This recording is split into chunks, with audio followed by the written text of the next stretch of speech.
रसगुल्ला खिलावे काला काला।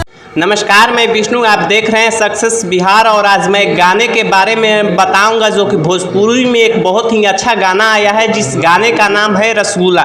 इस गाने को आखिर कौन लिखा है और किसने म्यूजिक दिया है, इस वीडियो में आपको हम पूरा जानकारी देंगे। तो चलिए वीडियो में आगे बढ़ने से पहले चैनल पे जो लोग भी नए हैं तो चैनल को सब्सक्राइब कर दीजिएगा और बेल आइकन दबा दीजिएगा ताकि आपको हर जानकारी आप तक पहुँचता रहे। तो चलिए मैं उस गाने के बारे में बताऊँगा जिस गाने का नाम है रसगुल्ला, जो कि बहुत ही भोजपुरी में अच्छा गाना आया है।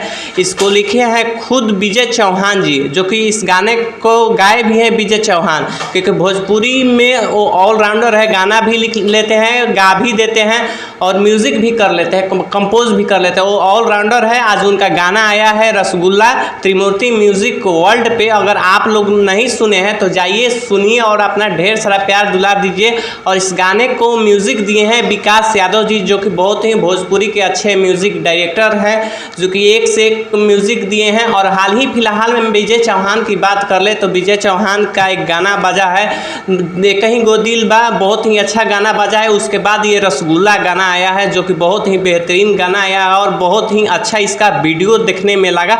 तो हमको लगा कि आप लोगों को बताना चाहिए कि ये गाना त्रिमूर्ति म्यूज़िक वर्ल्ड से आया है, जो कि बहुत ही अच्छा गाना है। तो जाइए आप लोग इस गाने को सुनिए, रसगुल्ला गाने को सुनिए और अपना ढेर सारा प्यार दुलार दीजिए। तो चलिए मिलते हैं अगले वीडियो में, तब तक के लिए धन्यवाद।